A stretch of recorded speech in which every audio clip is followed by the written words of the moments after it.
It's live. Make sure our mic's on. Yeah. I think you already did. Hi everybody. How's it going? Happy holidays, Merry Christmas, and all of that. Yep. Happy almost Christmas time. We are gonna do some like holiday themed art. Yep. So that's the plan for today. And most of what we do on the stream here will probably be stuff that you see in the pins that will be going out. Let's see. I think probably Friday the 27th. That's the hope, yep. Yeah. Yep. So yeah. And a little later, once we've got the stream going, we'll announce the winners of our 2 giveaways on Facebook and Twitter. Yep. First, I've got to post them. Yeah, we're just gonna kind of jump into this and do some scribbling.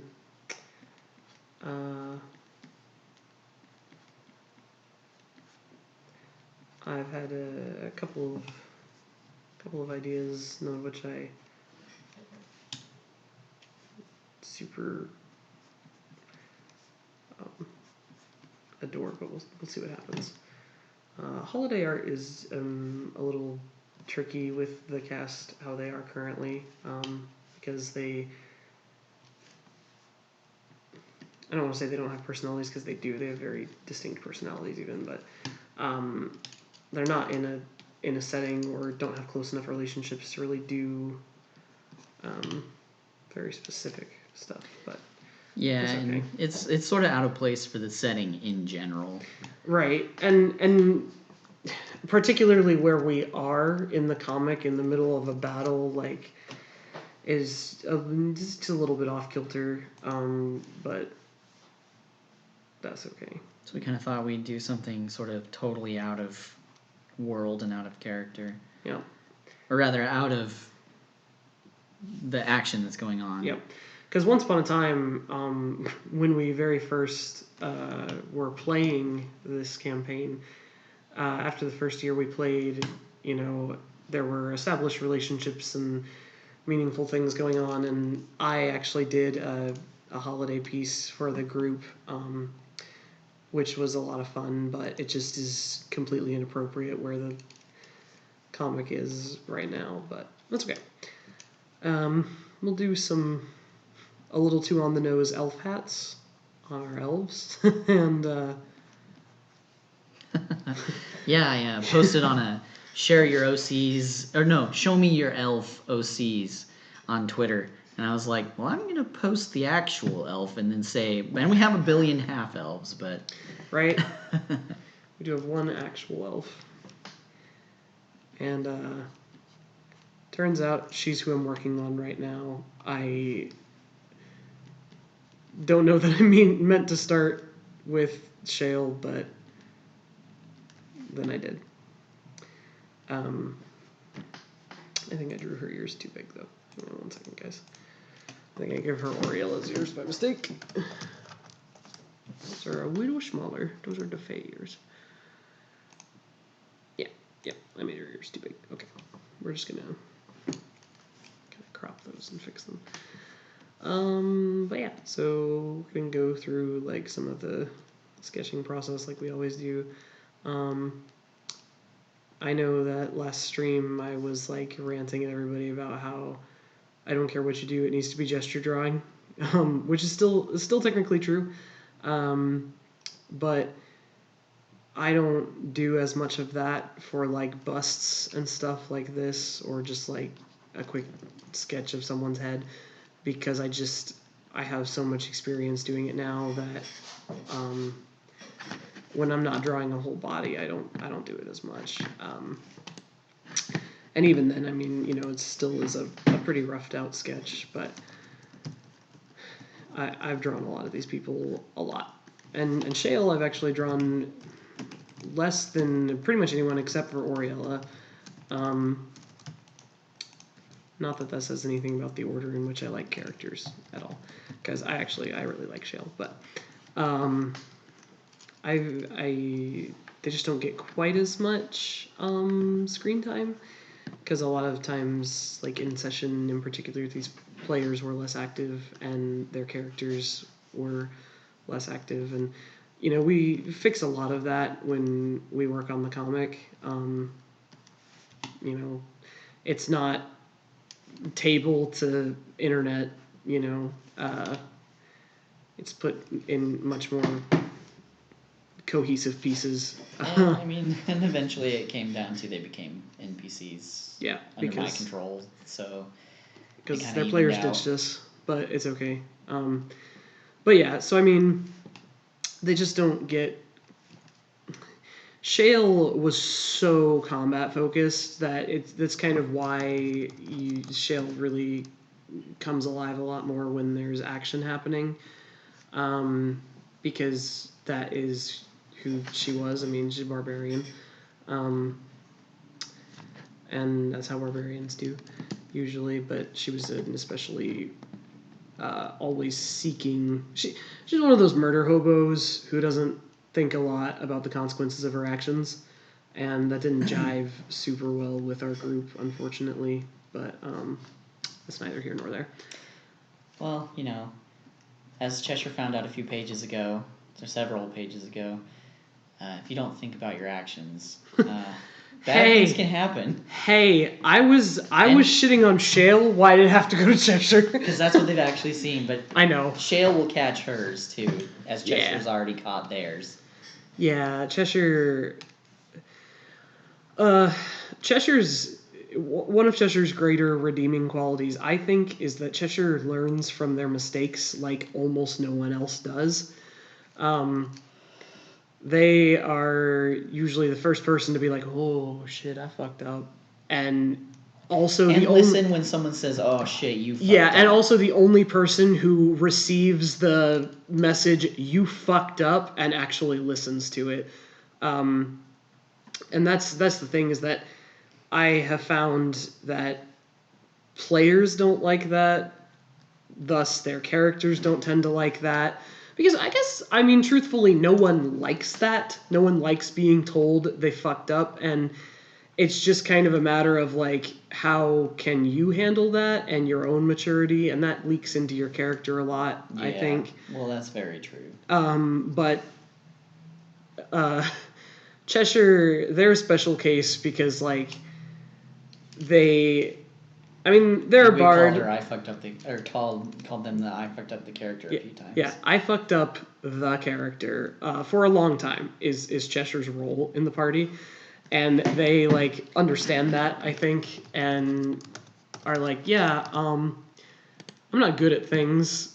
Please help me. And then when they do, eventually get better at things, because it's hard to be a level 1 bard. Hold the fuck up. It's me. I'm the fuck up. Please hold me. Yes. Yeah. So I mean, Cheshire, to their credit, they learn faster than most people, and they get over people accusing them or pointing out their faults a lot easier than anyone else in this party, or like any other party really that we've ever had. And it's interesting because as a bard, eventually there's ego to be had when you do things right, and so it's not like Cheshire's always an exceptionally humble person. Like my paladin is a ridiculously humble person, and so when you say to him, "Hey, you fucked up," he just assumes you're right most of the time, because intelligence was his dump stat, and he knows that. But also, he has absolutely no real problem with being told that he was wrong, unless he wants to be told when he's wrong. Right? Because he's like, no, I didn't want to be a leader. This got dumped on me, and so please, I am open to criticism, unless it's something where like he is like, no, this is really clearly right versus wrong, and my duty versus being derelict in my duty. In which case, he'll he won't really fight people. He doesn't really fight anyone, but he'll stick up for himself if he genuinely believes what he did was back right. on if Moral you say, issues. Yeah, if you say he's morally wrong. But yep. With Cheshire, they're pretty like, yeah, okay, yeah, I'll listen. Right. They're just scared. They're just scared, and frankly, they don't have a. I don't want to say this because it sounds awful, but they don't have a particularly strong moral compass. Right, they have a group moral compass. Right, they kind of act on what like everyone's doing and what seems to be the appropriate action. Well, which is that they have the survival mentality. Yep. Not the morality, not Gigi's morality first mentality. Yes, and Gigi's morality first doesn't always do him credit, or the people around him. He's the kind of guy who is like, I know this ancient evil vampire has tried to murder us, but I'm going to try to grab him and stop him from falling into this volcano and dying. And everyone's like, no, hang on. We need him to die. And Cheshire's like, reaches out tiny foot. Or whoops! They kneel down so Alex can push them over. Right? I mean, Cheshire is a very adaptive character. In fact, one of my most adaptive characters. There's very little that Cheshire won't for sure bend on. Anyway, so and that's the thing is like one of the reasons why, and this isn't really a huge spoiler, it's just kind of something that everyone can see coming, I think, that they ultimately don't get along with Shale super well for like a long time. And it's because they are fundamentally different people.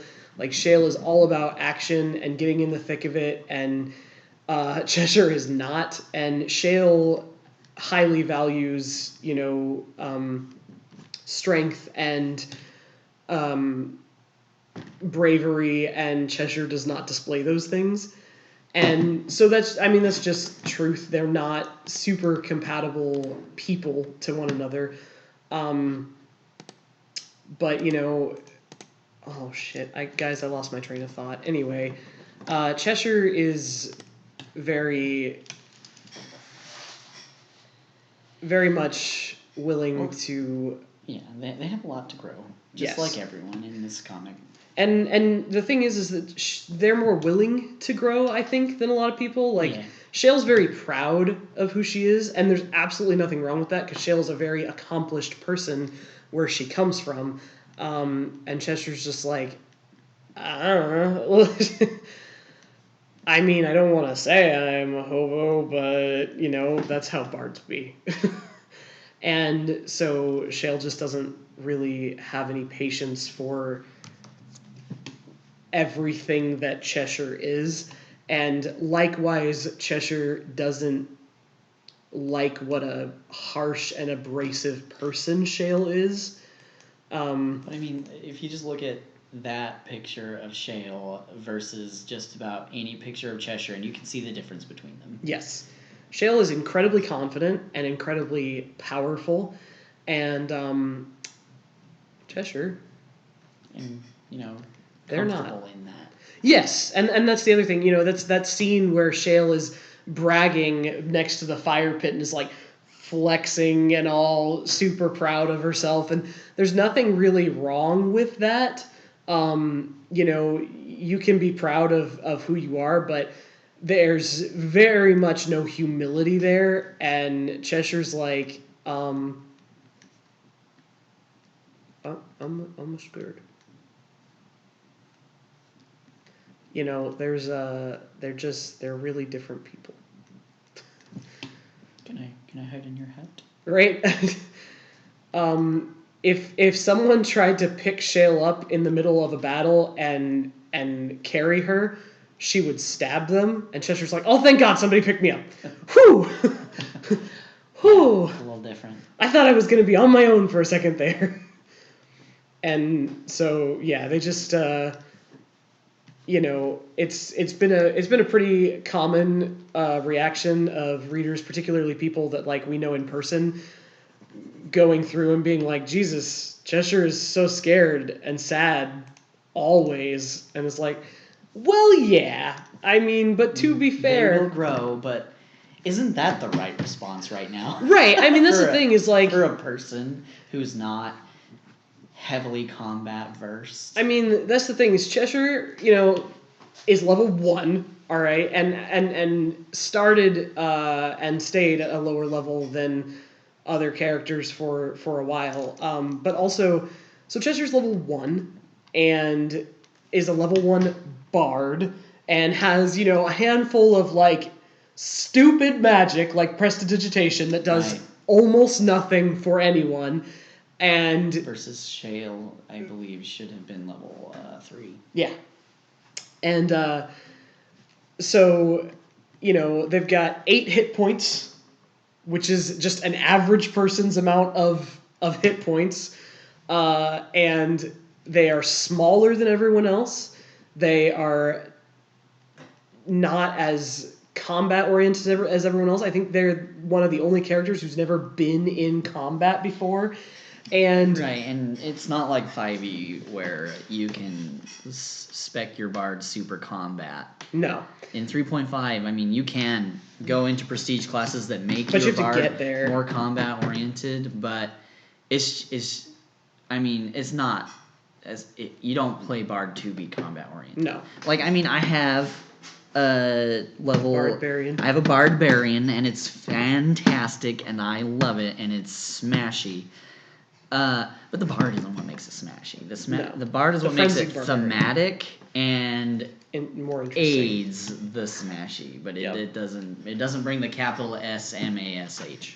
Right. And that's the thing is, It adds a little Y. right? The sometimes vowel, And that's the thing is Cheshire is very much aware of how incapable they are compared to everyone else. And so when Alex says things like, best case scenario, you all do exactly what you're supposed to, and maybe most of you live, Cheshire goes, oh, if that's me, I'm the one who's not going to live. Oh. And so, yeah, they're scared, and frankly, I'd like to put forward that that's the healthy reaction, whereas Shale's like, fuck yeah, someone's gonna die. And Lowen says, well, if you can't see in the dark, that's all your problem. You're all the ones who are going to die because I can see in the dark and I'm not going to die. And Alex is like, you're an asshole. You're an entitled asshole. Because, like, and we Lowen's accommodate like, for the people boomer. who can't see in the dark so that they don't die. Right? And, Okay, boomer. right, Yeah, yeah. he's totally- Lowen 100% is like, okay, He's a Gen boomer. Z okay boomer. Right? Person who says okay boomer. I mean, it's true. Let's not pretend it's not. Lowen grows a lot, but he's kind of obnoxious. And to be fair, he's another one of those characters that's obnoxious because he's got just so much power behind everything he does. I mean, when you're born half dragon, you don't really give a fuck about most mortal people's struggles, okay? You don't age like them. You don't have to fear the dark like them. You don't cut yourself on the kitchen knife you're using to slice things with. Yeah, I mean, you've got a natural armor bonus that's higher than most average people's total AC. Yeah, like you'd have to like saw at his own hand to right. hurt himself. So things don't really hurt you unless they're big bad things, which frankly, most people don't experience the kind of big bad things that can hurt half dragon, and Lowen is some of those people. Like he's. And, there's nothing wrong with being entitled by your birth because that's just what was handed to you. Because, like, but you shouldn't be an asshole about it. And right. Len Lowen grows to understand that. Right. And that's the thing is, like, Lowen starts as one of those characters who is like, yeah, but motherfucker, I'm a half dragon, so I don't care. But kind of comes to understand that, oh, yeah, you have to care about other people or no one likes you. And the consequences are horrible, and you die alone. Whereas Cheshire is like just genuinely well-meaning. See picture of last comic where she's they're just clinging to Lowen for dear life.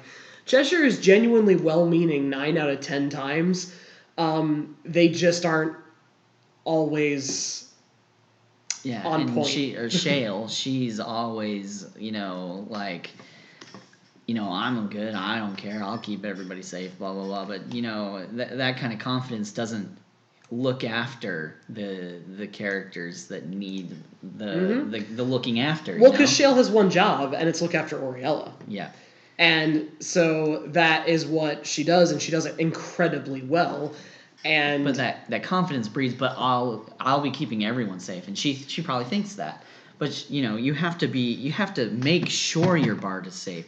You have to make sure your wizard is safe. Yep. And that's the thing is that I think that was apparent in why you guys were so successful in our last encounter, which was just a mock battle. But everyone was taking care of the healer and the wizard. Yep. And the second that there was a surprise, and the wizard went down. And got new.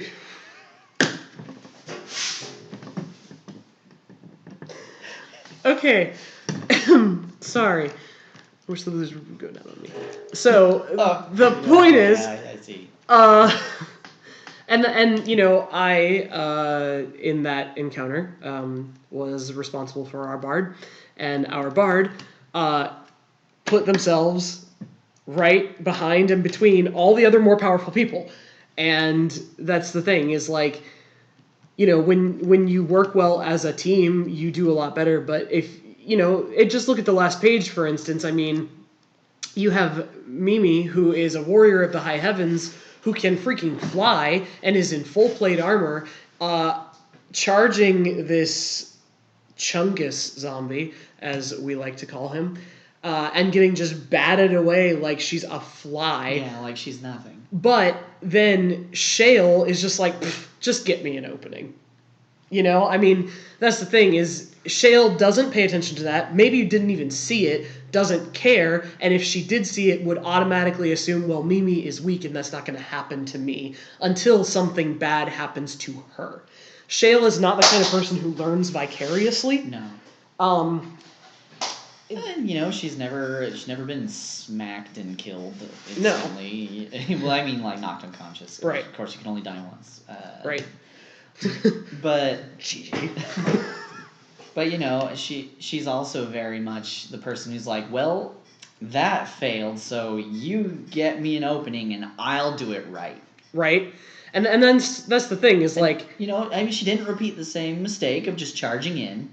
Yeah, she made sure somebody got her an opening first, but also had full confidence that, okay, well, she fucked up, but I'm not going to. Yeah, but definitely if you get me an opening, I won't mess up. Yep. Because I don't mess up. But as Captain Picard so wisely says, you can do everything right and still fail. That is not weakness. That is true. Life. It's just very true. I'm experiencing a lot of that personally right now. I run a business, which has kind of been what has allowed me to work on the comic the way that I have. Said business is closing. It's been a really crazy month and a lot of hectic nonsense and a lot of 4 years of my life for what feels like nothing right this minute. And I know that's not true, but yeah, sometimes I have to... That doesn't change the feeling. Sometimes I have to sit back and remind myself of Captain Picard's advice and remind myself I need to watch the new Star Trek series that's on Amazon Prime because I freaking have it and just haven't watched it yet. But then I think about all the other stuff I have to watch too, and I haven't watched that either. His new series is not on Prime. His is on like ABC Now or something. ABC On Demand or something like what that. It's called. I don't know what any of the There's so many now. Yeah, and they all just need to go back on Netflix. I friggin' want HBO Plus, but I'm not gonna pay for HBO Plus. What was gonna be on it that made me want it? But I don't know, but I know they're snatching up a lot of really good indie cartoons, and there's a possibility that Hazbin Hotel is going to get snatched by them. They snatched up something that everyone thought Disney was going to get. That's right. What was it? I don't remember what the series was, but I remember everybody talking about it. But yeah, HBO's got a lot of money, and they spend it wisely, with the exception of the Game of Thrones series. However, Throwing shade. Amazon is killing it for Ranger-specific niche shows. Right? With the Lord of the Rings show and Wheel of Time show. Oh my gosh, they better not screw that up, but they don't screw up a lot, so... No, I've liked every Amazon original that I have watched, and the ones I haven't watched, I have looked at and known I won't like them. Some of their shit feels like it was think tanked to death. Like, you can take one look at it and be like, well, this is 6 people desperately scrambling for whatever kind of nomination you get for a fucking TV show. I'll pass. But the bulk of their originals are actually very good, and the bulk of their adaptations are incredibly good. Like Good Omens is wonderful, and has Neil Gaiman's seal of fucking approval. Now, it won't if it does a second season. He very strongly does not want them to do that. But it's pretty hard for a TV show to get the original author's stamp of approval without bribing them, and that's not what happened with Good Omens. It just was really good. And The Boys is really good. I mean, it's dark and it's kind of sad as fuck because it's an incredibly accurate political narrative, and if you live in the USA, an accurate political narrative is not what you want to unwind with on a daily basis nowadays. But it's it's a strong shot at the current political climate, plus superheroes, and it's done incredibly well. And I don't generally like, the grimdark stuff and let's make everything edgy because shock value storytelling is more important than actual storytelling. But it doesn't really fall prey to that except for in a few places, and the series itself is actually worth it anyway. It's a very good series, and I highly recommend it. Unless you are super sensitive to blood and gore or grotesque sexual content. So if you don't like those things, don't watch it. But if you are okay with those things, absolutely you should watch it. And it's only like 7 episodes, I think, and they're all really good. And The Marvelous Mrs. Maisel is just fucking gold. And I know that everybody thinks Mozart in the Jungle is boring and weird and hard to follow, but that's wrong. It's actually really good. And, that might be just coming from me because I'm a bard, and classical music and sex is very appealing to me, more appealing than it is to most people, I suppose. But yeah, I like all of Amazon's originals. I do. Less so Netflix originals, and I think I've only ever even seen a couple Hulu originals. I don't remember being particularly impressed with them, but I don't think there was anything necessarily wrong with them either. Now, I mean, Netflix... Hulu's the bridge between cable and streaming. It is. And they should kind of accept that about themselves, because they do a really good job being that. But in this industry, you also have to have originals to be competitive.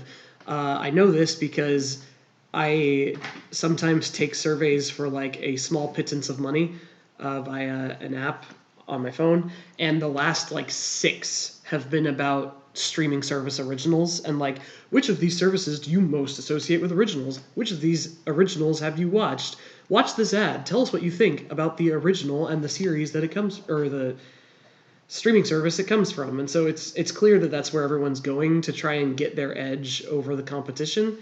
But unfortunately, they're all doomed now that Disney has its own streaming service, because everything's a Disney original. And I mean, this is the way, though.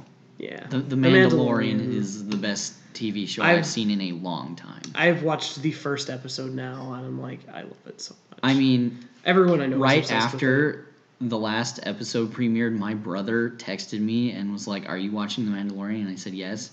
And he was like, "This is the most unwanted Christmas I've ever had. I need it to be next Friday." Right? and that's the thing is, I was like, well, you're not wrong, but also well played, Disney. They're making The Mandalorian seem like the best Christmas present we all receive. Right? And to be fair, they might not be wrong. 3-fingered uppies, though. Yeah. And I follow an artist who is super into the Mandalorian right now and has done a lot of A+ work regarding Mandalorian fan art. But they were talking about how like they really like the Mandalorian as a show because above and beyond anything else, and besides just how truly enjoyable it is, at the end of the day, it's well written and it's a good show because if nothing else, there's not 1,000 plot hooks that they're trying to grab you with. It really is just a show about a single dad trying to do his best, and there's nothing wrong with that. And they very well reference his past many times, but it never gets bogged down in it. Yep. And the thing is that, you know, there's nothing wrong per se with shows that have that follow a lot of characters, but most shows that follow a lot of characters do it because one character is not interesting enough. Yes. And I want to keep talking about The Mandalorian, but let's talk about what you just did, because this is an art stream. Oh, so okay. What was that?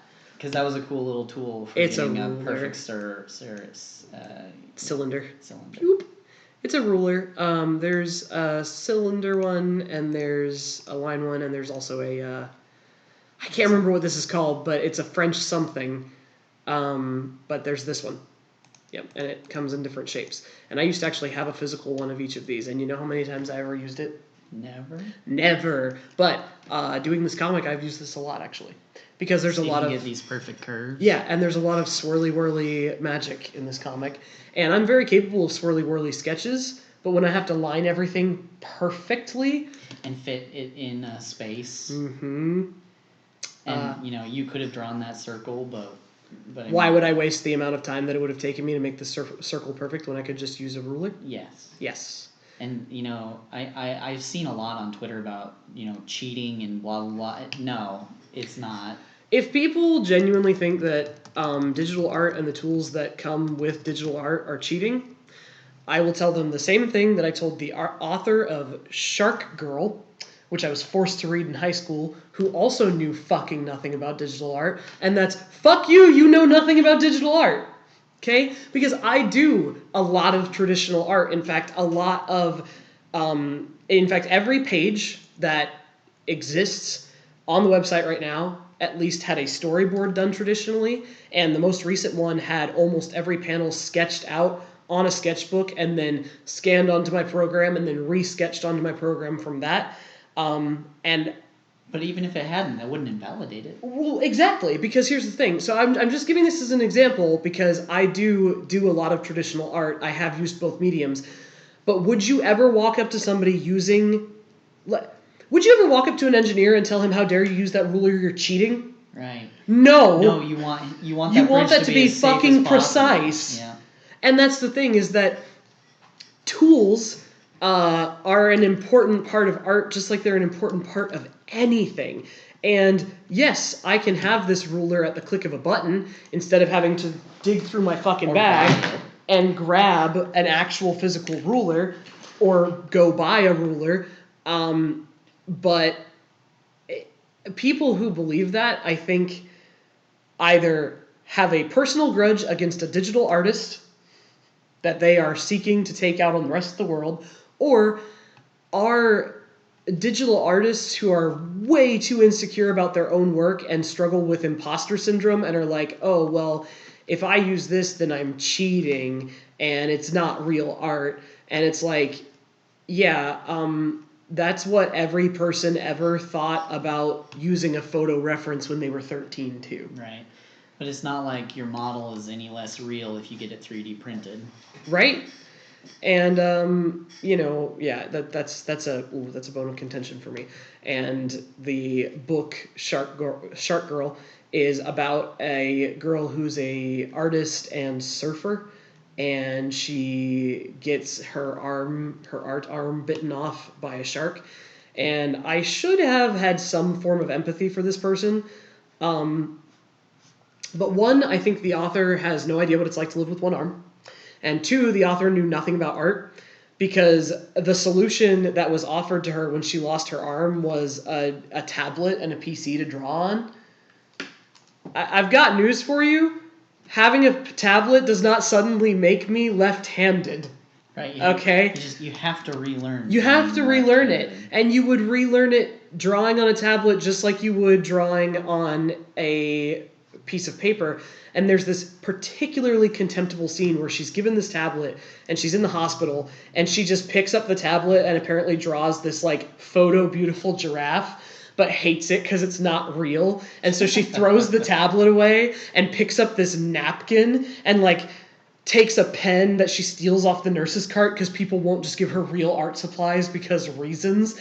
And she scribbles this horrible, doodly, awful-looking left-handed giraffe. And she's like, it was hideous, but at least it was real. And I was like, fuck this bitch. Yeah, that's pretty awful. So not only was the writing actually just bad, but also the author had no fucking idea what she was talking about. And because if you can't draw photorealistic left-handed in real life, you probably can't do it on a tablet either. I got news for you, okay? I'm literally tracing my own sketch right now. Have you seen how many times I've corrected something? Yeah. So even if you were tracing a photorealistic giraffe, it still wouldn't look good unless you knew how to trace and compensate. Yeah, it's so stupid, and it made me so mad. And this was assigned reading when I was in high school, and I went into my creative writing class after having to like barf my way through this book, and apparently everyone else in the class like really loved it, and they were super moved, and they were like, "Oh, she was so brave, and her struggle was so real." And I was like, "This book was garbage. And I hate it. Here's why. Here's a million other reasons why, and it's terribly written, and I didn't even have to finish it to know exactly how it was going to end." And my teacher was like, "Really, how does it end?" And I told her exactly how it ended, and she was like, "You did read it, didn't you?" And I was like, "No, I didn't. I just know cheesy shit writing when I see it." I'm like, she's going to enter the stupid competition, she's going to do a montage of training, and she's going to succeed even though she only has one arm now. And she was like, "Okay, yes, that is how it ends." But, you know, a lot of teachers in high school think that you can't give actually good books to your kids. But, yeah, you know, you can. I read some good stuff in high school. I read The High King when I was in middle school. You know, The High King's fucking great. But you just have to spend more time on it. You know, you can't be like a college class where they just give you the book and then bring you in a classroom and say, discuss it intelligently. You know, I mean, you can't do that in high school, obviously, but you don't have to give them trash books. Nothing was really discussed intelligently in my high school creative writing class anyway, but, you know. But, you know, I mean, we read Tess the D'Urbervilles in high school, and that's about, you got to unpack suicide, male privilege, and dominance. You know, death of a child. You know, I mean, there's some heavy stuff. Mm-hmm. And it's not a really unlikely. My arm got bit off, and then I had to succeed, and I did succeed anyway. In Tess of the D'Urbervilles, all Tess does is fail the whole book, and like that's way more relatable. Right. And also, like, this was supposed to be an inspiring story of bravery, but one, can we please stop perpetuating shark attacks and how deadly and unlikely they are? I think we might have mentioned you're more likely to get bitten by a New Yorker than a shark. Yep. And you are way more likely to lose a limb to a New Yorker than a shark. And my brother can personally attest to that because, you know, most shark bites actually don't result in the loss of a limb, even if a shark does attack you, because sharks don't like the way humans taste. They just mistake you for something else. That's why they tell you don't swim in murky water, only clear water, because if there's sharks in the water and it's clear, they will most likely leave you alone because, yeah, they don't care about humans and they don't want to eat you. Right, and really it's surfers who have the issue, right? Yep. Because then their silhouette looks like a seal. A seal, yep. And the thing is... And seals are fatty goodness. Mm-hmm. And the thing is, if a shark takes off your leg, most people, it happens so fast they don't know they're missing their leg until like the shark attack is over and the shark is gone. Because they are just so huge and so powerful. But, you know, like tiger sharks are the most hyper-aggressive shark in the world, and even most tiger shark attacks, which are mostly over like territorial beefs because more and more people are moving into tiger shark waters, don't result in limb loss unless the limb loss comes from damage. Like, they don't actually rip the limb off. It's just maybe they can't repair it. Yeah. But so my brother, a couple years ago, started talking shit to some guy on the streets in New York, and the guy whipped out a knife and stabbed him 6 times in the arm and the hand, and he almost did lose his arm and his hand, and was incredibly lucky to find an off-duty army medic or some nonsense in the middle of the street while he was running around screaming for help, because he would have lost his hand in his panic and in the time it would have taken him to get to the hospital if there hadn't been someone there to help him. And that was just an average fucking day in a rural town in New York. And when they caught that guy, by the way, he had like 6 other stabbings in the last year on his record. 8 people a year are attacked by sharks. That one guy attacked 6 people with a knife in the same year. His name is Stabby McStab Stab. So right. Did you watch Futurama? A little bit. Do you know the crazy robot who, like, his only thing is he stabs people? I know Bender's a robot. Okay, well, Bender gets put in, like, a mental asylum. Oh, wow. And he has to share a cell with this robot who's, like, this really crazy old rusty looking robot, and like all he says is like, back up Red, I gotta practice my stabbing. But he has an actual knife because for whatever reason, he's metal, right? So they keep taking shit away from him and he keeps making parts of his body into shivs. That's terrifying. Right? But yeah, so that's what I think of a lot of times when I think about New York. It's a stabby robot. Is a stabby robot who makes shivs out of his own body or a toothbrush or whatever he can get his hands on. Anyway, if anyone's watching from New York, I don't actually hate New York. I've been there several times, and it's not a horrible place. I'm just saying, New Yorkers, calm the fuck down. Stop biting people more than sharks do. So anyway, The Mandalorian. Takeaway: tools are good. Yes. Rulers are good. You're not cheating if you use your tools. Yes. But also, The Mandalorian, though, is so delightful. And you know, how sometimes cliffhangers are just like cheap attention grabs? I see. You cliffhangered me, so I will want to come back for the next season. Yay. But yes. The Mandalorian left on a cliffhanger on the last episode. But there's one more episode in the season, so... Mm-hmm. But also, it gave you a lot. You know, it wasn't.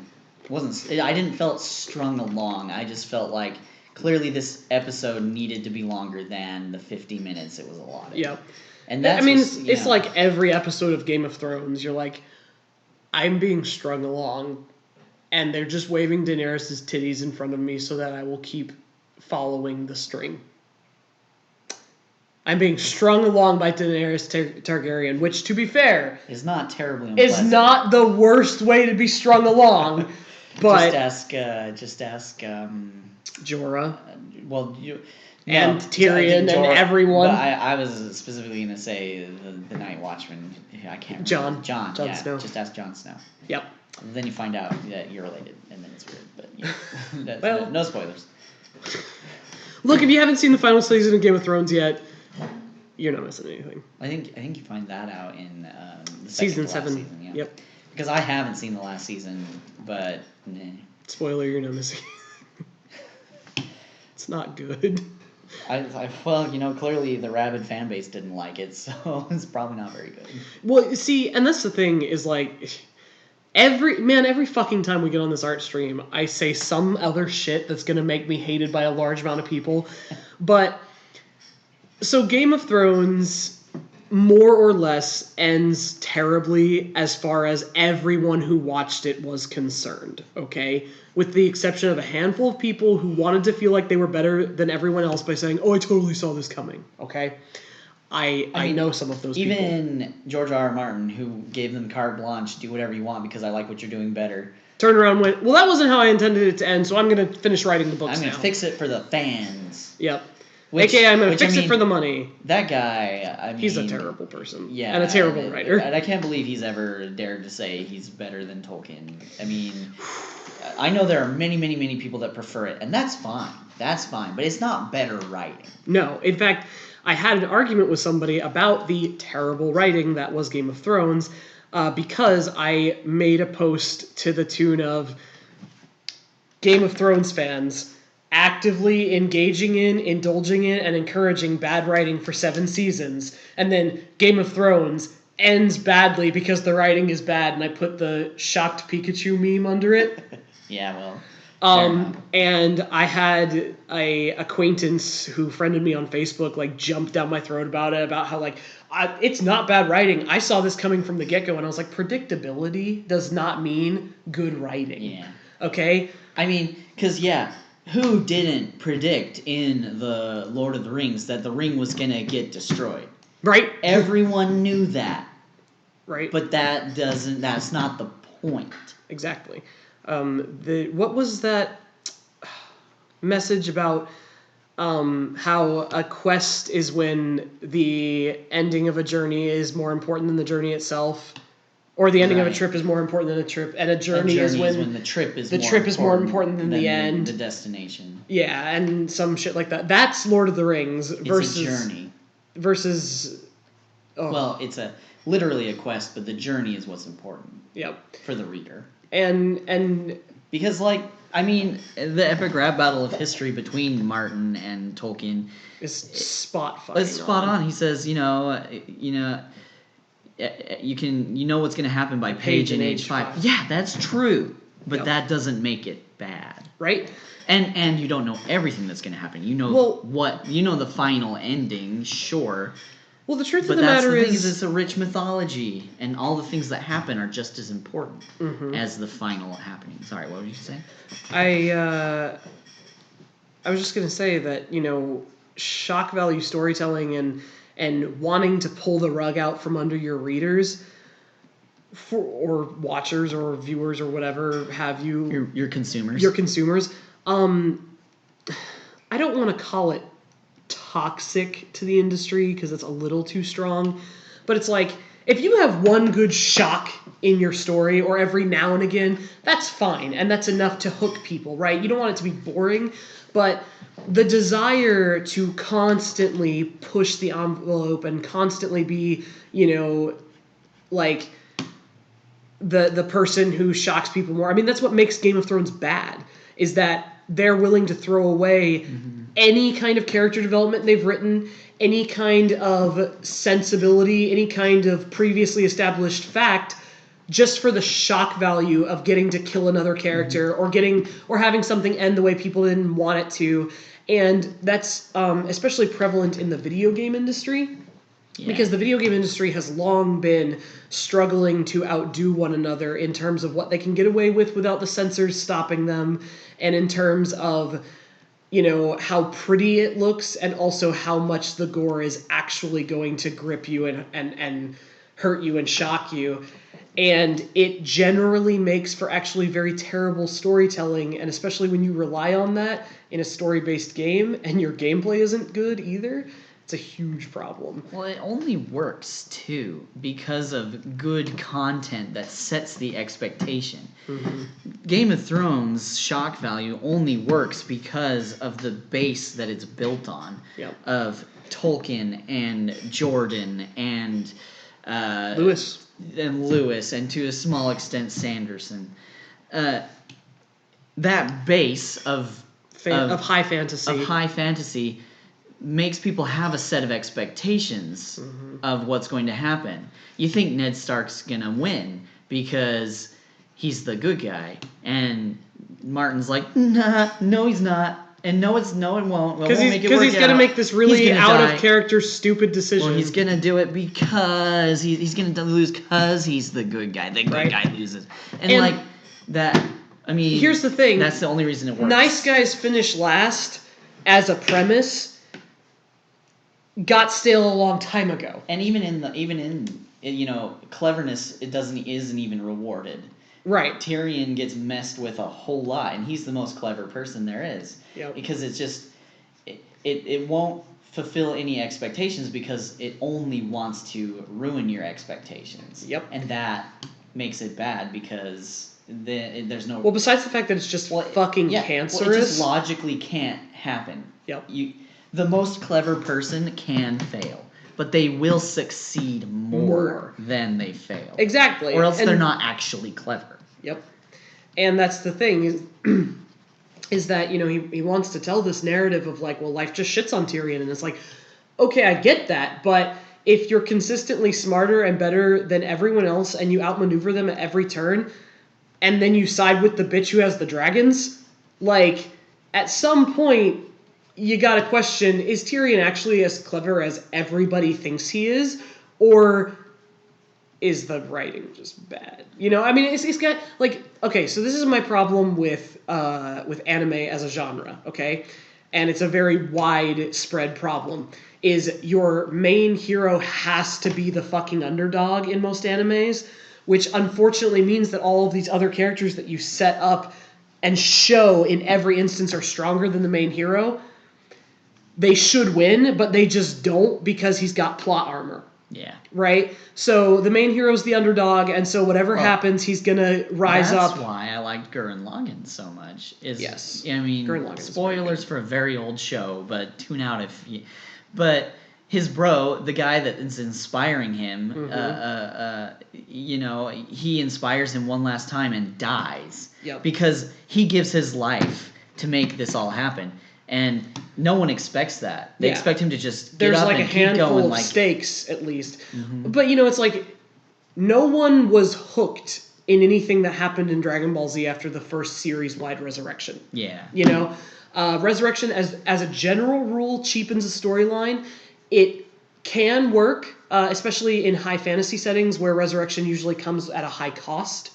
Or even in Dragon Ball, where you have to get all the Dragon Balls, and it takes forever, and it's difficult, and you can only do it once. Right. That even works. And then you just... But if you just your girlfriend just makes a scanner that finds the Dragon Balls, and it's or you just go to a new world and get their Dragon Balls. You know, right. Yeah, they cheapened it for sure. If they had kept it to its original parameters, it wouldn't have been so bad. Well, and... But, you know, the fourth time Goku's resurrected, and no one cares. The fourth time Goku dies, you're just like, so at this point you're just a bad dad. Yeah. Like, can we just all be honest and say, like, he's like, I'm choosing to stay dead because weird bullshit plot reasons. And I'm like, you're a bad dad. All right, Kristen and Sir Peter say, Merry Christmas, Threads team. Merry Christmas, guys. I hope that your holidays go well. And we appreciate that you are here with us, and also all your patience with what is becoming a very busy and very difficult transition for the comic and for me personally. And then just losing like 3 days of work on the last page wasn't good either. But yeah, so Kristen I appreciate Lange you guys. says, I was out by Dragon Ball GT. Yeah, I was out after Dragon Ball Z. Everyone was out by GT. Whatever shit it is they're making now, I don't even remember what it's called. Is really bad. Okay, why? Why are you doing this, Shale? Sorry, guys. I gotta look for holes in these lines. But I mean, yeah, everyone likes it when they watch their first version. Mm-hmm. But the history of the show harms its new seasons. Yes.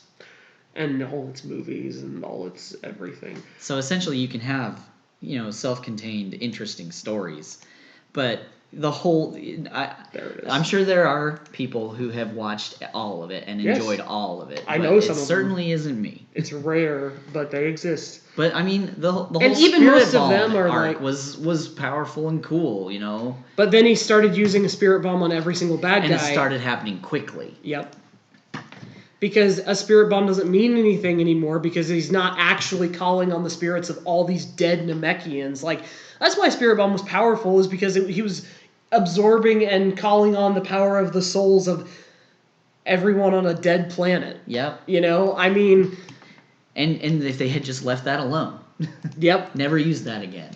And then it would have been like... Only appropriately. Right. You know, I'm not saying they can't ever reuse But no, the Spirit Bomb is the new Kamehameha, man. I mean, it just is. And here's the thing. I'm sitting here shitting on like all this successful anime and all these shows that The everybody caveat there is loves. we loved what we loved of it. You know, Yeah. that was great, good stuff. I mean, I still look at porn of Vegeta. And the Cell arc, I was like, And this cool. Yeah, it super grabbed me. And like I was that nerd that really liked Gohan and then hated what they did to him in GT. But I also really liked Vegeta and hated what they did to him in GT because GT was bad. Yeah, even Akira Toriyama is like GT was bad. I never even made it to GT, but Yep. And the whole episodes of him running when he was dead on that long trail is just boring. But It's so boring. That's all I remember out of the stuff past what I liked. Right. And that's the thing is like, I grew up on all that stuff, and that's why I can now look at it as a writer and an artist and be like, I see why you were bad. That doesn't mean I won't let my kid grow up watching Dragon Ball Z and running around power kicking things and screaming Kamehameha at me, because everyone deserves that part of their childhood. And it's a lot of fun to go to Hawaii and see Kamehameha Street and the statue of Kamehameha. And be like, oh my god, Dragon Ball! And then have all of the Hawaiians look at you and be like, yeah. And then you go, fuck yeah, you. I know, I'm dumb, I'm sorry. And then... it's like the closest you'll ever get to going to Japan and getting called a gaijin. But the funny thing about... They don't even think anyway, there's a lot of stories about gaijin.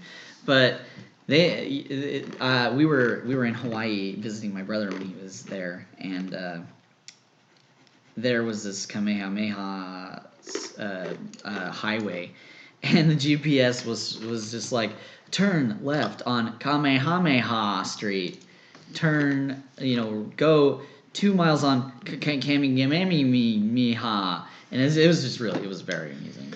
It tried, and it shouldn't have. It should have just said... So did my mom. My mom also pronounced Kamehameha as Kamehameha. Kamehameha. Very, very often. But I love her anyway. And I appreciate that she paid enough attention to all the dorky shit that I was into to even know what any of it was. Right. Because,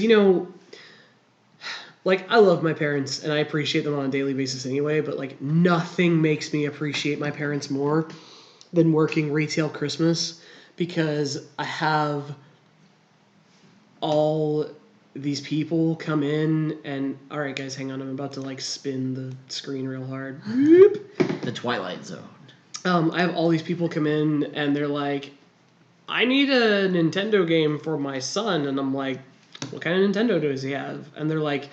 I don't know, it's the Play Xbox, it's a Call of Duty thing. And I'm just like, well, at least out of all of that, you got Call of Duty, right? And then it turns out he wants Battlefield. Like, do you know how many parents have asked me for Poker Man? And I'm like, you probably mean Pokemon. And they're like, no, it's a poker game. And I'm like, I bet your 6-year-old isn't playing a poker game. I hope not. Right?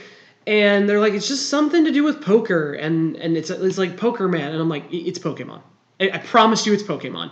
Please, buy Pokemon and take it to him on Christmas Day, and if he tells you, no, I wanted World Series Poker 2006, because that's the last time they made that game, I'll happily refund you your fucking money and find you a copy of World Series Poker 2006.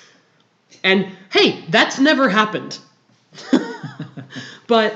my mom, when I was a kid, always knew enough about what we liked. Like, she didn't necessarily watch it all. She didn't necessarily play all the games with us, but she always knew enough about what we liked to provide it to us, Like, and I never understood how much I took that for granted until I was older and working in retail and seeing all these people sell to GameStop all the shitty gifts that their parents got them that they didn't like.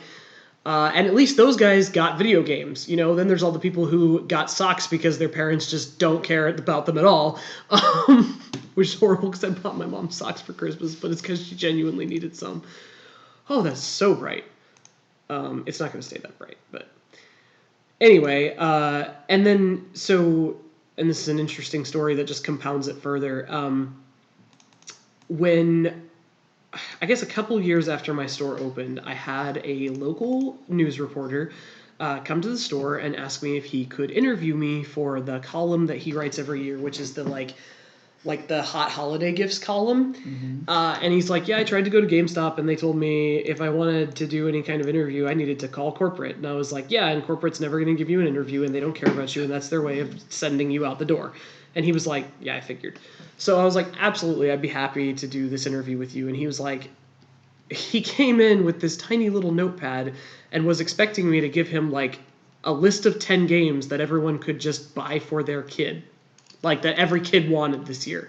And I was like, man, I can list you off an endless, and I just started rambling like way faster than he could write down, like all of the titles that are A-list titles that everybody, has to have one, yada yada. But I was like, ultimately, that's not important at all.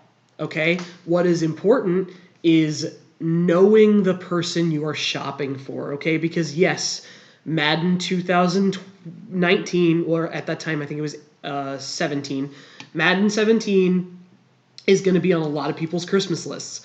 Okay? But if your kid doesn't like football, it doesn't matter that it's a multi-billion-dollar game. He doesn't like football. And yeah, my parents had bought me Madden. I'd have been like, what's Madden? Right? And I was like, and just because your kid tells you he wants Grand Theft Auto doesn't mean you should get it for him. And I was like, it's really important more than anything to know what you're buying and who you're buying it for. And places like my shop, small video game stores, local places, and GameStop's supposed to be this way, but they're not. That's what they're there for, is to help guide people who maybe don't know all that stuff, but you can't rely on the person at the checkout at Walmart to tell you, hey, there's on-screen rape in this game. Are you buying it for you or an 18-year-old or a 7-year-old?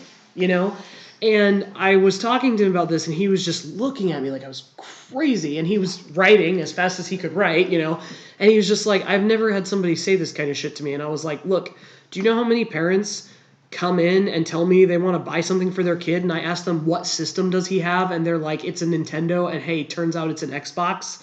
And they don't know. And I have gotten to the point where there are people who have come into shop who have so little idea of what they're shopping for that I have gone through the store and picked up different controllers and been like, does it look like this one? Does it look like this one? And eventually, usually, they find the one that they're like, oh yeah, I think that's it. But most places aren't going to do that for you. Okay? And especially now with the rise of online shopping, if you don't know what you're looking for, you can be jolly well fucked. And so this panel that he was supposed to write, that was the gift giving guide for grandparents or whatever and parents, and everybody was supposed to be able to just look at it and be like, oh, I guess I'll get something off of this list, actually turned into a article that he titled Know Your Gamer. And I still have a copy of it because he brought it in to me and was like, you should have this. And I haven't gotten this much attention in a long time. But he wrote an entire article about how actually you can't really just do a one-size-fits-all gift list, it turns out.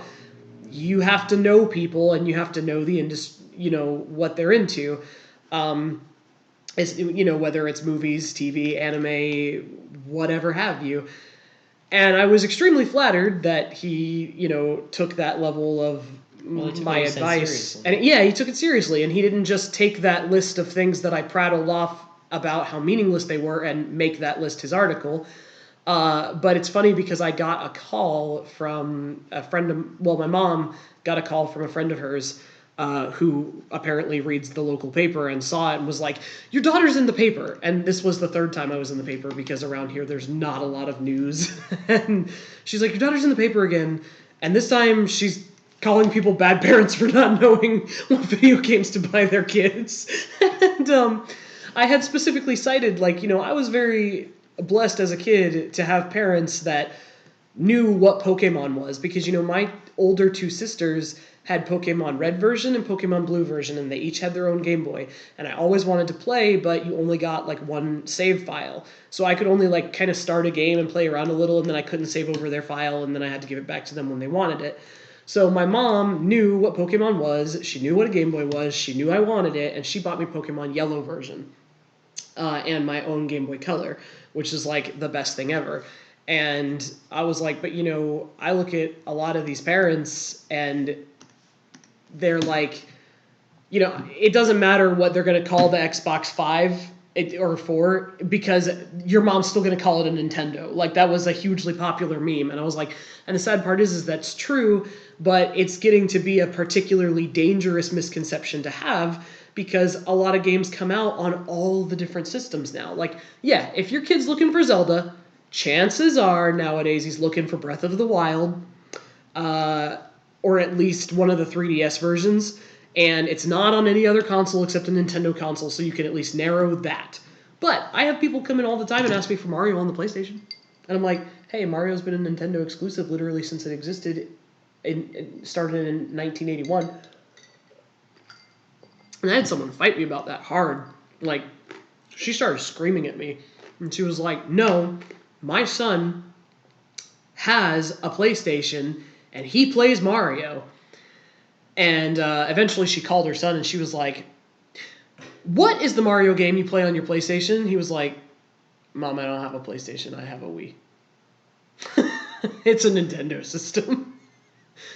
He's like, I can't remember his brother's name, but his brother had like a PlayStation 3 or something. And he's like, and there's no Mario on that. And she left rather than buy something from me after she had been wrong. Well,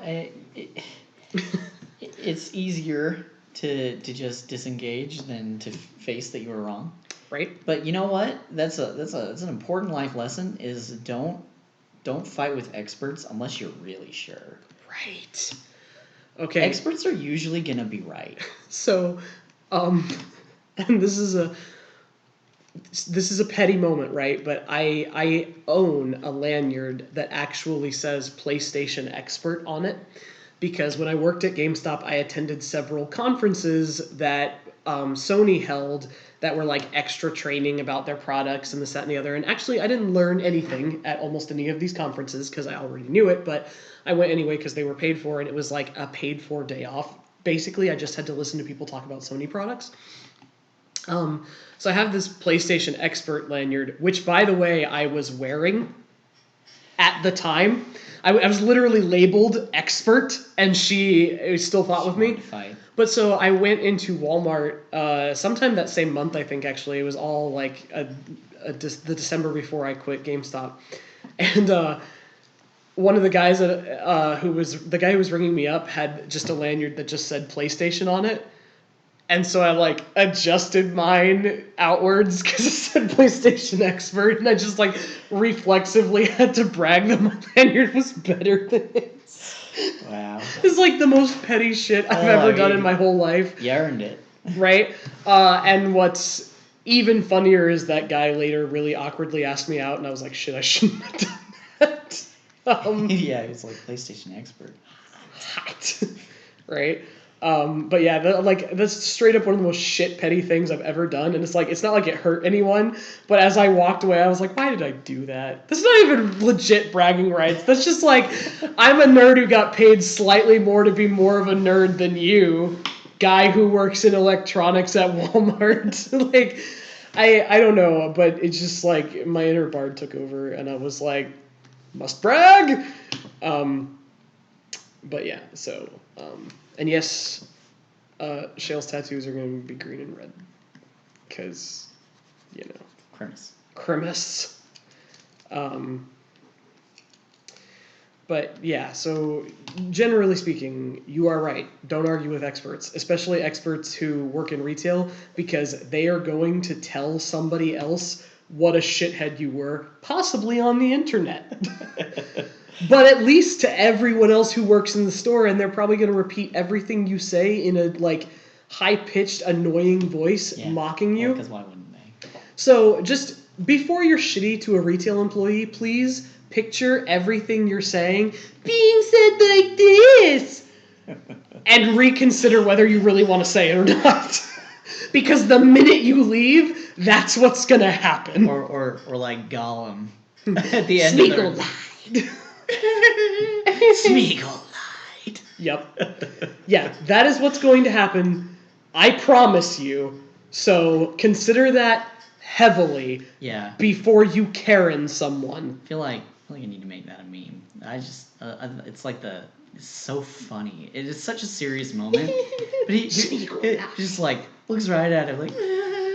Okay, so I want the stream's vote and I want your opinion. I was going to make these red and green because Christmas colors, but also I could make these red and white and make them candy cane colors. I was kind of thinking candy cane when you were doing it. I was not thinking green. All right. And then the not safe for work possibilities, though. So. Well, fair enough. Here we go. It's gonna be Cummy's white.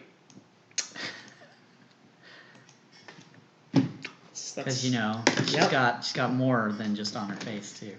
She do. All right. Well, anyway, guys. So, speak now or forever hold your peace, stream viewers. Yeah. Because this is about. So Peter to be says made white. I'd go with the candy cane too. Well, there you go. So, candy cane it is. Kristen Lange also says candy cane. Well, there you go. I was just wrong in my first assumption that it should have been green, and I'm fixing it. I won't argue with the experts. We're, the expert is she who thirsts. Demi, though. That's what the Dark Eldar call Slaanesh. Yeah. Even though Slaanesh... Isn't it she who hungers? Or maybe it's both. I think it's all of them. It's probably all of them.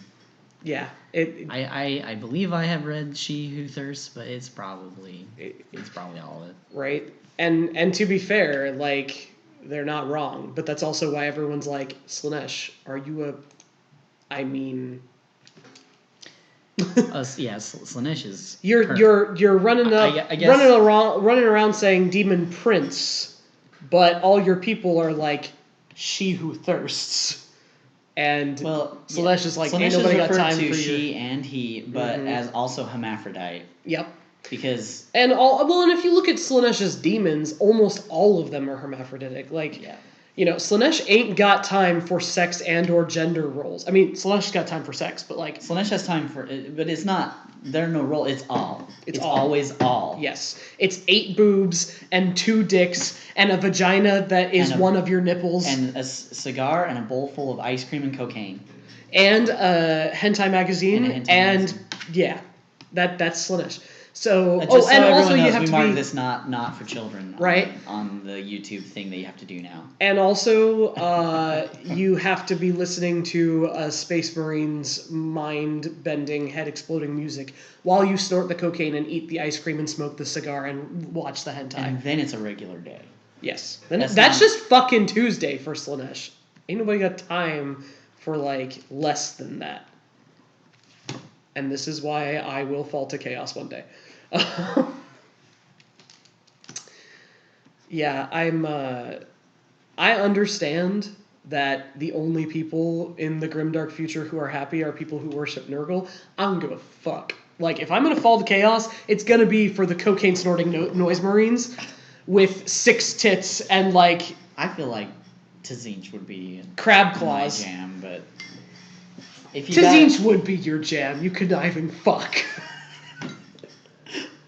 I sense a little bit of barely hidden angst. Well, Bard's dead, so... 1 second, guys.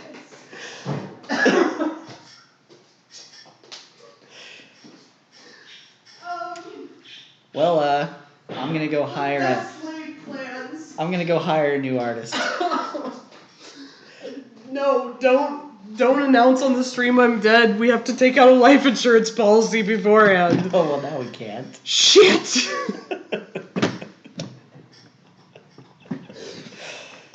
Kitty hoodles. Well, we have a lot of fun. I think that's all I'm gonna say. You can't deny that. Nope. I was genuinely thirsty.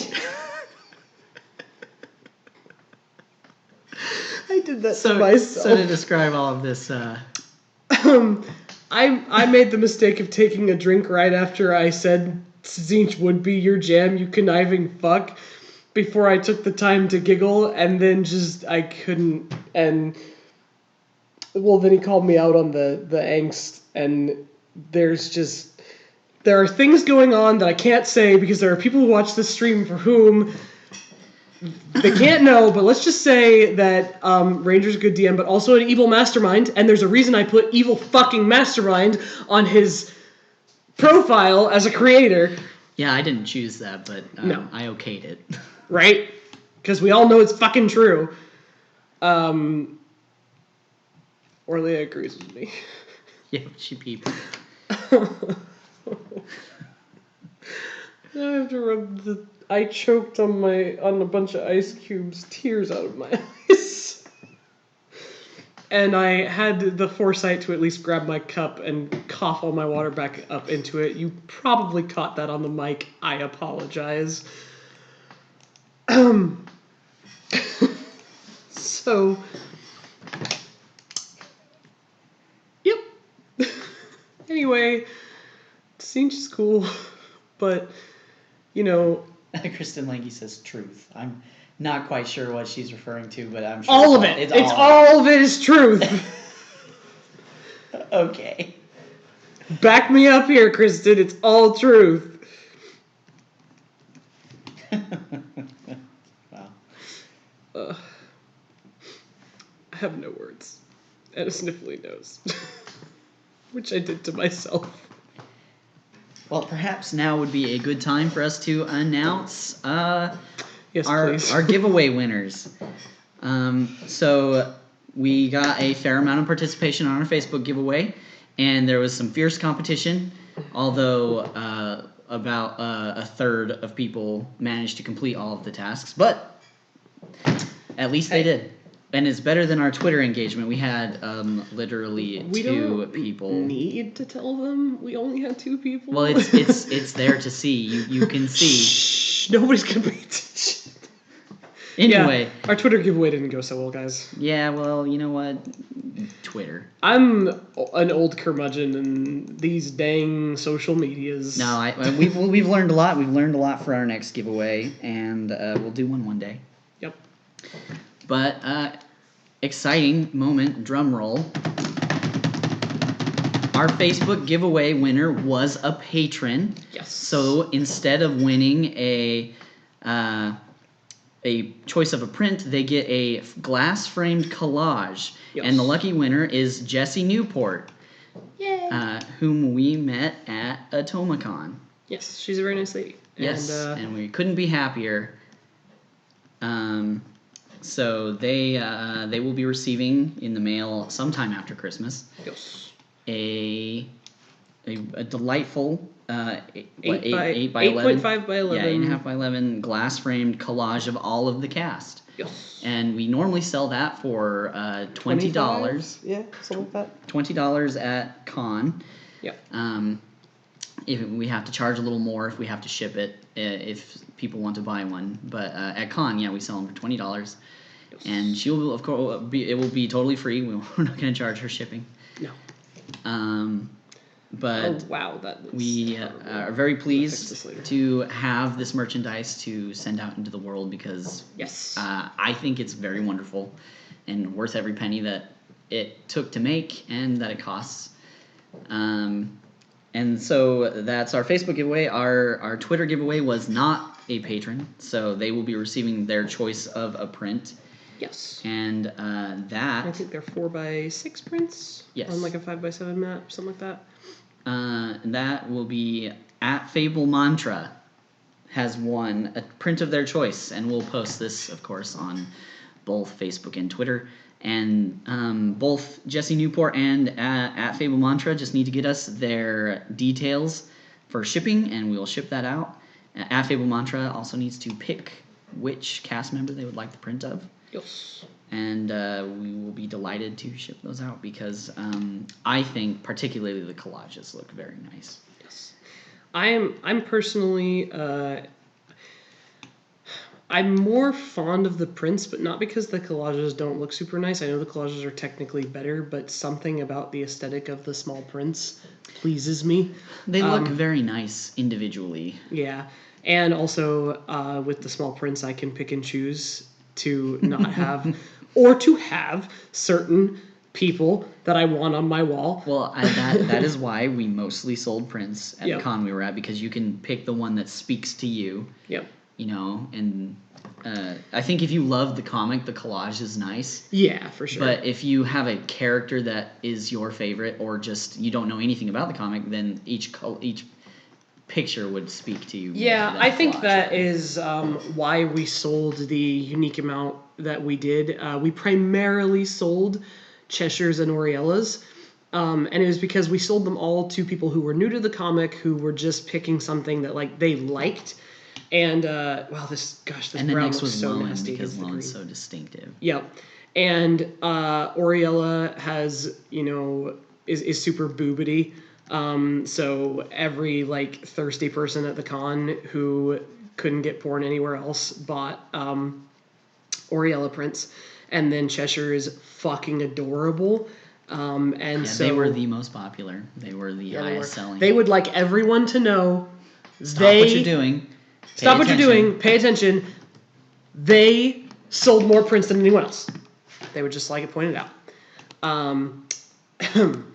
But so I think that, Cheshire speaks to a lot of people because they're,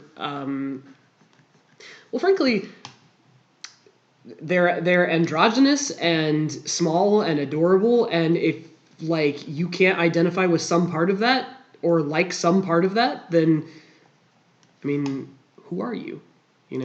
But then, yeah, also everybody liked the super boobity Oriella prints, two totally different characters. And, that we sold so close a number of Oriellas and Cheshires tells me we definitely need to pack more not safe for work content for our future cons. Yes, we have discussed a lot of different things, including a coloring book. Yes. We shall see about that one. But you guys will potentially have the option to buy the line art versions of a bunch of the art that's currently up in the Not Safe for Work OneDrive, and possibly some more exclusives that aren't on there. And, I'm not going to publish anything that doesn't have at least 20 pages, so probably more will get added to it.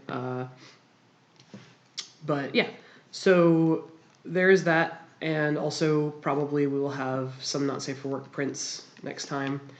And actually, I know we've discussed that like the bulk of the patrons that we picked up were actually at the Not Safe for Work level. So it just kind of goes to show that like everybody is happy to see sexuality being represented as a part of the human experience instead of pretending it doesn't exist. This shell is pretty delightful. Well, it takes an entire element out of the human experience if it's not allowed at all. Right? I know we've had this discussion many times, but yeah, for me, that's just like a huge just problem area, is I hate it when people are just like, no, not safe for work anything. And I get that there are levels, right? There are levels that everybody's going to be comfortable with, but like you can't deny eroticism. You can't pretend it doesn't exist. You can't plug your ears and it, and you can say that you're not into that, and a small handful of people that might be true, but I refuse to believe that the vast majority of the population, all of whom, the vast majority of the population says like, or frowns on not safe for work content or erotic content, but the vast majority of the population also consumes not safe for work content. Yeah. And that's just... it would be bizarre to not include, at least at the very basic level of relationships, because in a lot of psychology that I have studied at the college level, and a lot, it just said at the very basic level, everyone's always thinking about it. Not always, but often thinking about it. So much so that just having your heart rate elevated because of excitement, exercise, or even just 'cause makes you mistake things for eroticism. Mm-hmm. Like the most basic experiment that I can think of right off the top of my head was they took people up to a bridge that was narrow and very high up and had them walk across it, and they would expose that person to an attractive man or an attractive woman at random at the end of it, and then they would do that over a low bridge that had no possibility of danger, you know, even if you fell, like it wasn't even into a river or anything, it was just a little bridge, but it was about the same length. And then they would ask those people to tell a story at the end of it. The people who went across the bridge that elevated their heart rate because it was scary and then saw an attractive person at the end of it had 6 times more erotic imagery in it. And then crossing that other bridge and seeing an attractive man or woman at the end of it. Well, and like you can't excuse 6 times as coincidental, you know? Right, exactly. And so the takeaway was just having an elevated heart rate makes you think about sex. Right. And truthfully, you know, the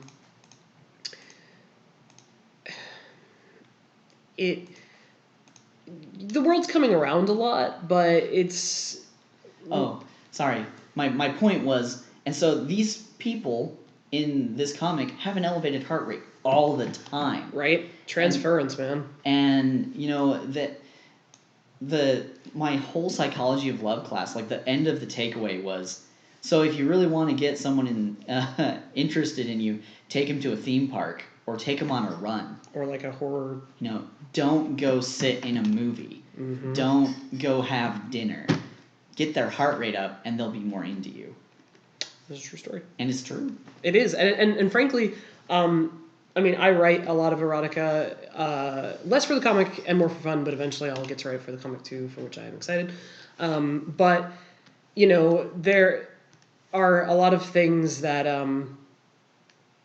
are things that, for the most part, people don't understand in the erotica world, like why necessarily they're erotic. Like, there are so many people who are into choking, right? Like, but the vast majority of those people, they wouldn't like being choked in any sense outside of, you know, the bedroom, right? Right, because it's dangerous and scary. It's dangerous and scary, and the thing is that it is dangerous and scary in the bedroom as well, and it's a very insidious kink, especially when you're dealing with power play. But because it doesn't seem so bad, but the thing is what makes choking erotic for people is the adrenaline and the lack of oxygen, and like, frankly, you and can... a neurosympathetic, a parasympathetic response just that is controlled at the spinal level that they have no control over, that just mistakenly arouses you. Right. I mean, you can be, you know, a man can be choked to death in a completely non-sexual manner. Nothing about it was ever sexual. He can be grabbed from behind and strangled to death by some dude and die with an erection. And this is just because that is how we're wired. And so, you know, trying to take the eroticism out of things and the potential for... I don't know why I made this hat so shiny. It shouldn't actually be this shiny. As we've discussed a million times, nature is just horny. Nature be horny. My paladin has learned that the hard way many times. Kristen Lange says, "You play Magic? I got my heart rate up because the person I was playing with was super hot." I see. Well, actually, I've had games of Magic or any just board games that get super intense and do get your heart rate up. D&D. Because your adrenaline pumps because you're excited and totally immersed. D&D. It can be very exciting. In fact, one of the most exciting things that has ever happened to me that had my blood pumping and rushing was reading a book. And the things that were going on in that book were so intense that I felt like I'd run a mile when I finished it. Yeah. I've rarely read fiction that moved me quite that much, but... Oh yeah, it's pretty rare. Where it exists, it's valuable. And it wasn't it was entirely non-sexual. And I frankly think that that's why so many people like horror as a genre. Yeah, because it stimulates you that way. It does. It's very stimulating and in a really bad way that I don't like. But also, I have a really healthy sexuality and control of.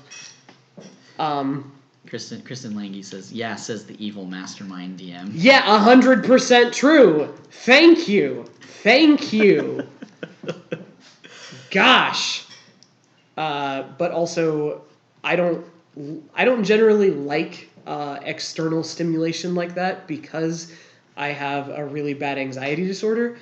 And you get internal stimulation like that just fine. Yeah, and it often creates a really, really negative reaction for me.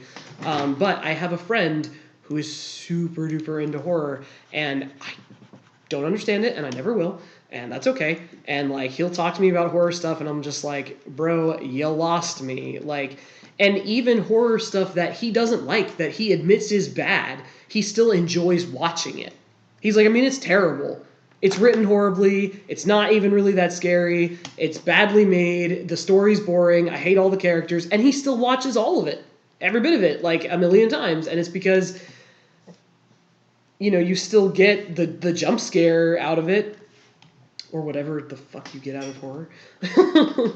But yeah, so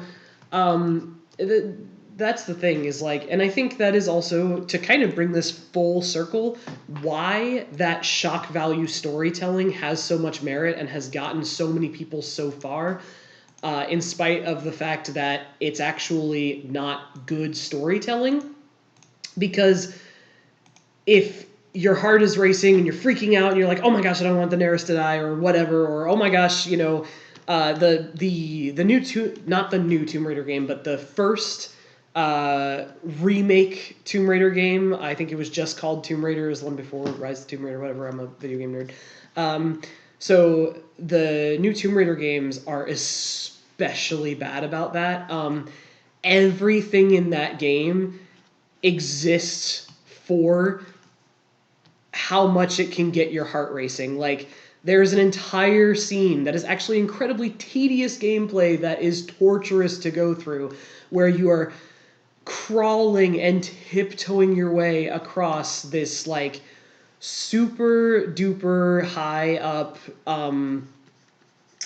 I think it's like a radio tower or something, and the scenery from there is actually quite breathtaking and it's done very well. But as someone who is very scared of heights, I was scared playing through that part. And then when you get to the end of it and you look at it, you're like, oh, that's 100% why they made this part of the game. Because it actually isn't a good part of the game. And then, of course, they have to jump scare you right at the end because they show you the super beautiful scenery and you have a moment to kind of like breathe in and take that in and like calm down for a second, and then it snaps. And oh my gosh, Lara Croft fell again because she's the world's most falling downingest grad student who ever lived. She does fall down a lot. I mean, 90% of that game is something breaking beneath you and you fall in a pit. Like, it's very frustrating.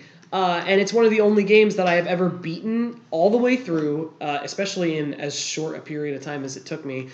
Sat back and gone, that was pretty good. I am never going to play it again. And it wasn't even because, like, oh, I was scared and I didn't want to play through the scary parts again. It was because it was no longer interesting. Like, there was no replay value in that game whatsoever because it was a little sad.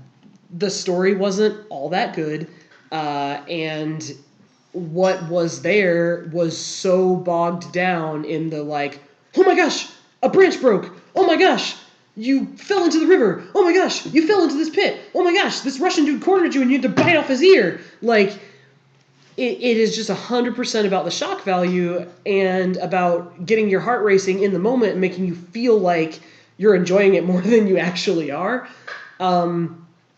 So when it came down to it, I didn't want to replay it because there was no replayability, because once you know where all of those jump scares are, it's actually an incredibly boring game.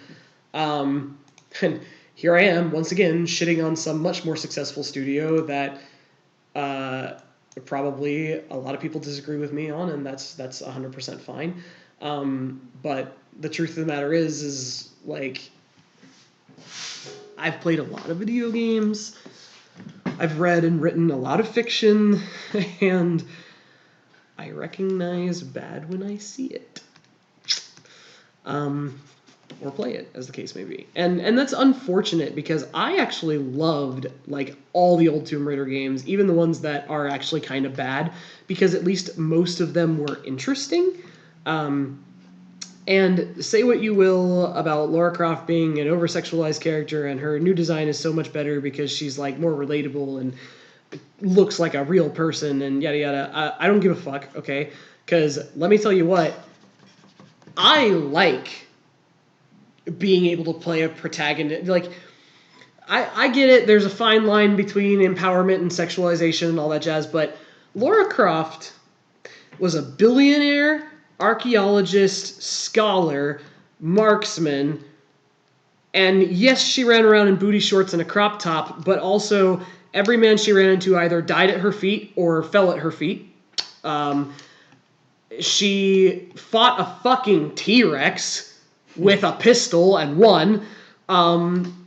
In fact, I think there's even a part in one of the games where you are in a pit with a T-Rex and 2 tigers. She like overcame a bunch of like ancient, crazy, horrible magic.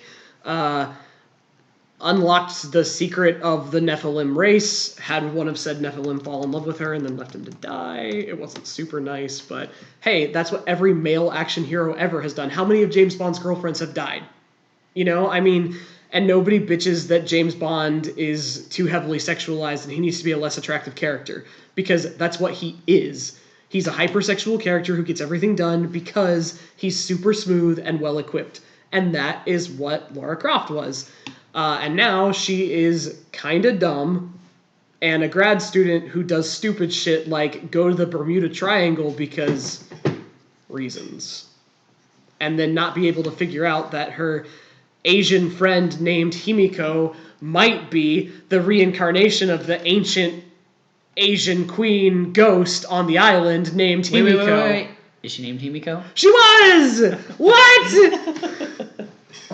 Like, it was a little frustrating. And it's a neutering of a character who may not have ever been a good or like, she was never a multifaceted character, but she was always interesting. And she's not even that in the new games. And the really sad part is that those newer games are all based on the premise of making her more interesting. And they do the exact opposite. Making her more real. Because that's the thing is, like, you know, the Uncharted series, Naughty Dog Studios, basically they've all said, they're like, we grew up on, you know, the old Tomb Raider games and we really loved them, but we sat down and thought, what if we could make Tomb Raider but like with characters that were actually people? And they did an amazing job, and every Uncharted game, every one of the first 3 Uncharted games that came out, won Game of the Year it came out, because everyone loved them, because the characters are wonderful, the storytelling is wonderful, the adventures are fun and over the top, and it has that same loving, over the top, magical element that the old Tomb Raider games did, but with characters that you actually could identify with on some level.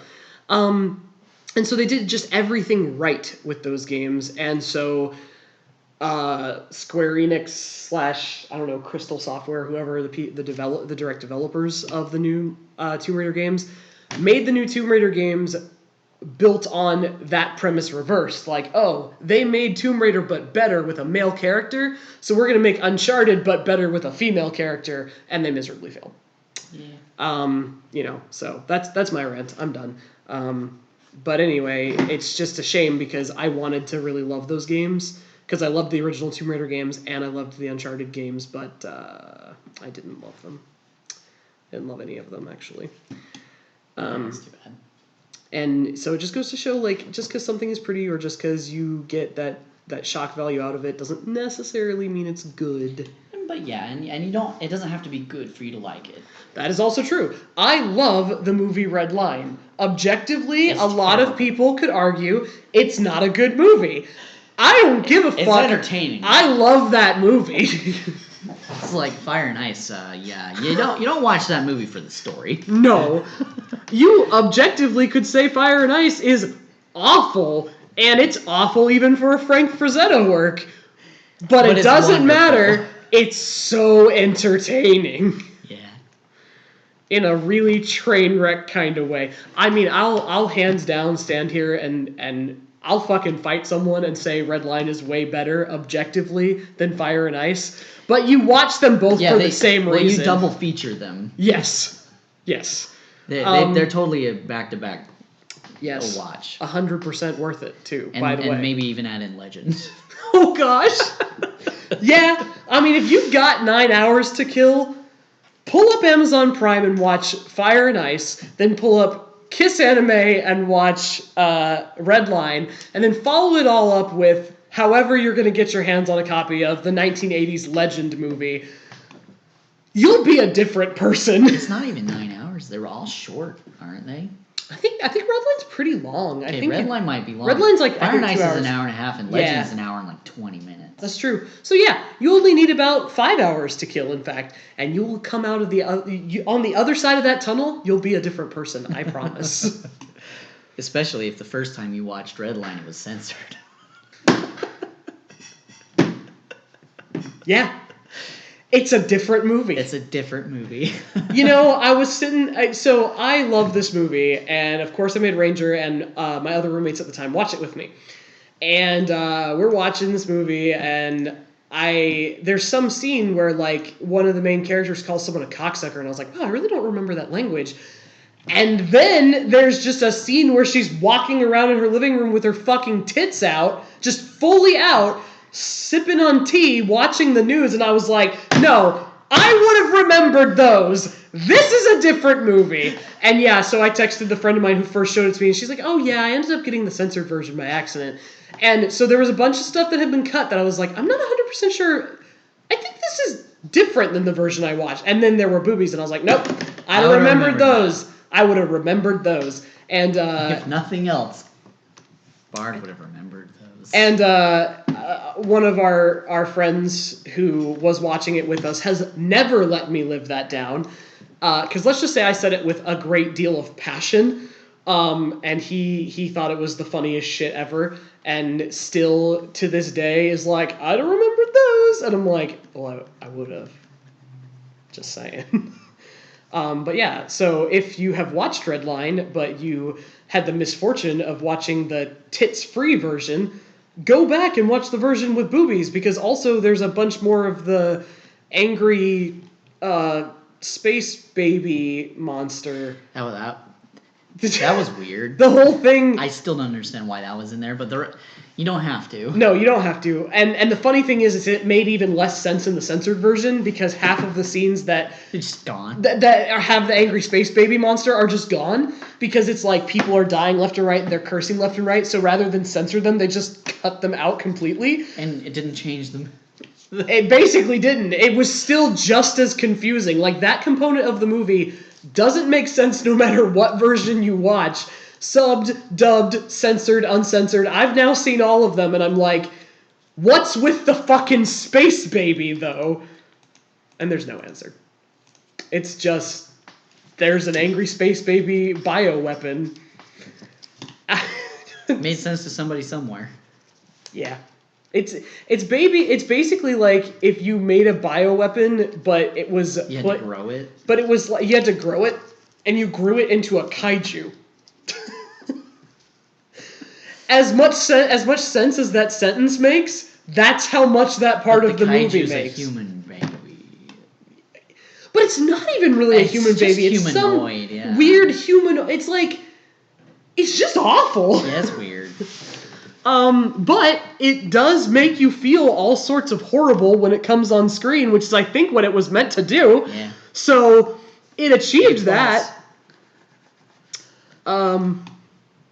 Well, I think this picture of Elf Shale is just about, well, I guess it's just Shale, but Christmas Elf Shale is just about done. That would make a good pin. Yeah. So there's this. I gotta say, this is the most cohesive drawing I think I've ever done on a stream. congratulations, everyone who tuned in today. You actually saw me draw something instead of just fumble my way through things and angrily rant about people doing stuff wrong. It was both. It was both. It was both. Well, we have strong opinions around here. Yes, we have strong opinions, but and we share them with the internet via our live streams. Yes, and one of these days they will probably be the death of me, but today is not that day. So, let's give Shale some shiny in her hair. We've had some person just drop in and say this is highly underrated content. There you go. We've not had anyone drop in and say you guys Fuck are you guys. ruining the You have spider figures. The youth of the current spider generation. Fingers. Yeah. Or salad fingers. Right? Yeah, so to be fair, the internet is full of mean people who say mean things about everybody who has an opinion about anything, and we haven't run into any of those yet. So part of that is probably because we only have 3 subscribers. P.S. 8! We have 8 fucking subscribers. Wow, awesome. All right, so P.S. if you're watching this and you're not a subscriber, please like the video and subscribe and hit the notifications button. And also go to our website and follow all our other social media. Yes. We update it, we promise. So that you can get in flame wars with all of the people who will eventually find us and be like, wow, Bard sounds like she smokes 6 packs of cigarettes a day and is a dumbass. And I'll be like, all right, fair. But the people who are watching now, I think, are the people who can say they've been here from ground zero. Yep. So, you've got that sort of Threads of Fate street cred. You've been with us from the beginning, and we love you. Yes. And we thank you very much. Right. And we so appreciate all of your support and awesomeness and patience, and you're cool people. Don't let anyone on YouTube comments and every tell you time we get otherwise. support, it's like Christmas. It really is. When I get to hit that Patreon, send it to our bank button and we spend it on making the comic even better. It's like Christmas every month. Yes, it's very exciting, especially to be able to reserve a place at con where you're going to meet cool new people, and we are only able to do that because of you guys' support and Ranger's job. Well, that's also true. P.S. I love everyone. I'm a fucking hobo, and I don't even have a job anymore. So... Well, you will. Well... You do. You have a job, and we're looking at it. I do. It's drawing a comic. I have a job that pays me some, and then I have a job that pays me a lot right now because it's closing and going out of business. So... I just want to give everyone a very fair warning. This has been an extremely hard month for me. I don't think it's going to get a lot easier in the next few weeks. I have a lot of... There's a lot that goes into building a business, and there's almost as much that goes into shutting down a business. I have legal stuff that I have to chase after. I have packing up of 4 years worth of inventory I have to do, selling what of that I can, et cetera, et cetera. I mean, I'm not going to bog you down with all the details, but I think I slept 21 hours of my 24 hours of yesterday away because I was just that level of exhausted because I have been working so much constantly. And at this job, because I ran the store, I used to be able to work on the comic while I was at work, and it made it a lot easier to put out pages on time. And between my laptop slowly dying and my program working against me in an evil way, and just the busyness that has been having to make signs and be 4 times busier than I've been in 8 months, and trying to figure out the legal side of things and packing things up and this, that, and the other. I have not had very much time on my hands, and I won't have very much time on my hands pretty much at all for a couple weeks until I get all of that settled and I get into a new part-time job, and then I can hopefully focus on the comic a lot more. And so hopefully 2020 is going to be the year that we get to update every week eventually. But in the meantime, there are going to be some growing pains. And I appreciate everyone's patience. And I know that every 2 weeks is already not a very active schedule. But I'm going to do my best to keep everything flowing, and what doesn't happen is just gonna not happen sometimes. And like our plan is holiday art instead of an update. Yep. Um, and the truth of the matter is, like, it has just been a crazy month, and there's a crazy month ahead, and so I appreciate all of your patience and support, and I really look forward to being in a more stable position where hopefully our updates will be more reliable as well.